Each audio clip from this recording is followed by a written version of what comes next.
The association with gross forms is termed birth, and the dissociation from gross forms is termed death.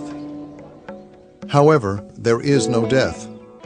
The consciousness of the soul retains and experiences the impressions of the dropped or dissociated human form through its subtle and mental bodies.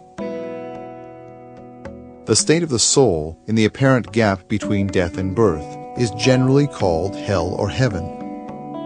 These are states of intensive experiences of the impressions of events gathered from the lifetime just terminated. The soul itself does not actually go to a place called heaven or hell, as is the general belief, because the soul is eternally infinite and eternally within the Oversoul. If the predominant impressions are of virtue or goodness, then the soul is said to be in heaven. If the predominant impressions are of vice or evil, then the soul is said to be in hell. It is the consciousness of the soul which experiences the impressions, and these impressions are retained through the subtle and mental bodies. Although the soul frequently and consciously dissociates itself from the finite gross forms, it never dissociates itself from its finite subtle form and its finite mental form.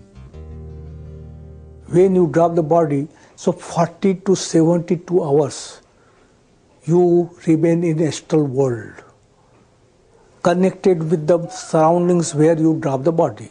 Just like now you have more good impressions, so you enjoy heaven state. And heaven state, there is no place. It is just the state of the mind. In the phase after we drop the physical body, we then have a chance to we're done with our field work. We now have a chance to go back into the study and look over all of the different things that we did, all the different interactions that we had, and evaluate them against our higher learning and our highest learning and understanding in order to see where, we didn't quite get it yet, where we have to give some more attention, and to integrate and consolidate the learning that we have done in order to carry that forward.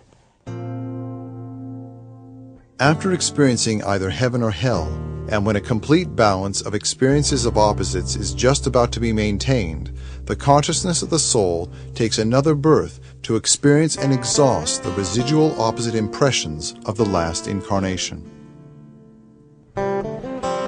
Complete balance is lacking in death as well as in birth. It can only be achieved in the gross world. Therefore, an endless chain of lives in the gross sphere is sustained by residual impressions until consciousness succeeds in establishing itself in impressionless equipoise. The process of association and dissociation of consciousness is termed the reincarnation process.